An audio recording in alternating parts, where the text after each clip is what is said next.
Oke baik, Assalamualaikum warahmatullahi wabarakatuh. Bapak Ibu Guru yang terhormat, kembali lagi di channel Guru Abad 21 Media Informasi dan Edukasi.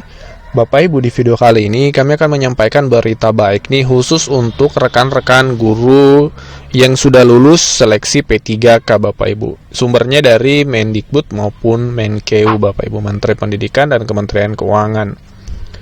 Jadi ada dua berita baik Bapak Ibu ya, dua berita baik. Yang pertama sumbernya dari Kementerian Pendidikan, yang kedua dari Kementerian Keuangan. Kita mulai dari kabar baik dari Kementerian Pendidikan ya.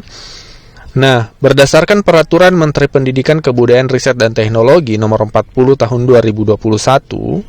Nah, di sini Bapak Ibu disebutkan tentang poin khusus P3K Bapak Ibu ya. Kita cek di sini. Nah, di bab 2, persyaratan penugasan guru sebagai kepala sekolah pada satuan pendidikan yang diselenggarakan oleh Pemda atau masyarakat. Disebutkan di pasal 2 Bapak Ibu bahwa guru yang diberikan penugasan sebagai kepala sekolah harus memenuhi persyaratan salah satunya sebelum kita bahas syarat-syarat yang lain. Kami fokus ke sini Bapak Ibu di poin E. Nah, kami fokus di poin E. Salah satu persyaratan menjadi kepala sekolah sejak dikeluarkannya peraturan baru untuk menjadi kepala sekolah yaitu memiliki jenjang jabatan paling rendah guru ahli pertama bagi guru pegawai pemerintah dengan perjanjian kerja atau P3K. Nah, ini berita baik karena beredar informasi ya yang sumbernya tidak jelas mengatakan bahwa P3K tidak bisa menjadi kepala sekolah. Itu keliru. Karena dalam peraturan Permendikbud nomor 40 tahun 2021 yang masih berlaku hingga saat ini, peraturan ini jelas menyebutkan bahwa guru P3K bisa menjadi kepala sekolah dengan catatan jenjang jabatannya paling rendah guru ahli pertama. Dan setelah kami buka jenjang jabatan untuk P3K, guru ahli pertama ini sudah termasuk guru P3K golongan 9. Ya, golongan 9. S1 yang baru terangkat P3K itu mulai dari golongan 9 Bapak Ibu. Dengan demikian, Bapak Ibu yang lulus P3K itu sudah memenuhi syarat pertama. Syarat kelima ini ya, syarat kelima yaitu P3K dengan jenjang jabatan guru ahli pertama. Ini kabar baik ya, jadi guru P3K bisa jadi kepala sekolah. Nah, syarat-syarat yang lain tentunya, yang pertama disebutkan harus S1 ya. Jadi untuk menjadi Kepsek tetap harus kualifikasi akademik S1 atau diploma 4 ya. Kemudian memiliki sertifikat pendidik. Ini menjadi syarat sebenarnya, meskipun memang di lapangan masih banyak yang belum sertifikasi tapi karena kondisi sehingga menjadi Kepsek, tapi kebanyakan statusnya PLT ya, PLT Kepsek ya. Barangkali di daerah itu atau di sekolah itu masih terbatas yang sertifikasi yang memungkinkan untuk jadi Kepsek.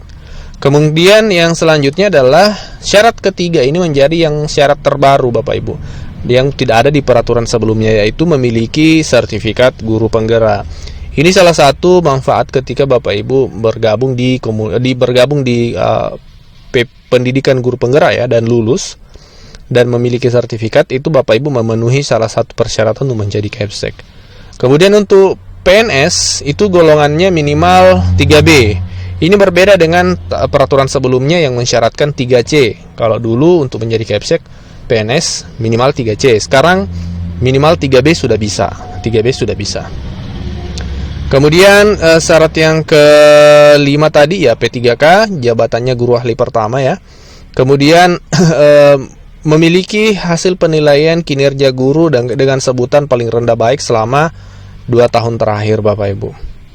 Kemudian pengalaman manajerial paling sedikit 2 tahun, baik di sekolah, kemudian organisasi pendidikan atau komunitas pendidikan. Sehat jasmani rohani, tidak pernah dikenai hukuman disiplin sedang atau berat, tidak sedang menjadi tersangka, dan usianya paling tinggi Bapak Ibu 56 tahun. Nah, ini syarat-syarat menjadi kepala sekolah. Salah satunya kabar gembira untuk P3K adalah dimungkinkan dalam regulasi untuk menjadi Kepsek. Kabar baik yang kedua Bapak Ibu, sumbernya dari Kementerian Keuangan, yaitu dari buku 2 Nota Keuangan RAPBN tahun 2023. RAPBN Nota Keuangan ini disusun langsung dari Kementerian Keuangan. Nah, dalam Nota Keuangan ini disebutkan juga bahwa Untuk tahun 2023 kebutuhan minimum pembelian pemerintah termasuk anggaran untuk kebijakan pemberian tunjangan hari raya dan gaji ke-13 Bapak Ibu.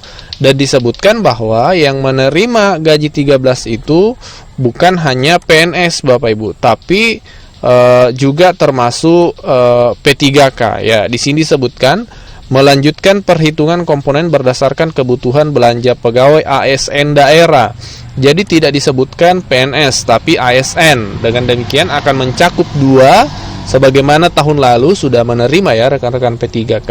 ASN itu ada dua, PNS dan P3K Bapak Ibu. Sehingga ini menjadi berita baik yang kedua. Untuk tahun depan, tidak lama lagi, beberapa bulan lagi, memasuki bulan Ramadan, Bapak Ibu P3K akan menerima THR. Dan setelah itu di tahun ajaran baru nanti akan menerima lagi gaji ke-13 untuk tahun 2023. Ini berita baik tentunya. Tetap semangat Bapak Ibu. Kami akan pantau informasi terbaru dari pemerintah untuk rekan-rekan guru, termasuk bukan hanya ASN ya, teman-teman non-ASN juga kami aktif mengabarkan informasi-informasi terbaru dan penting untuk diketahui oleh seluruh guru di Indonesia. Silakan di-share informasi baik ini supaya menjadi semangat untuk seluruh guru di Indonesia. Billahi taufiq wal hidayah. Wassalamualaikum warahmatullahi wabarakatuh.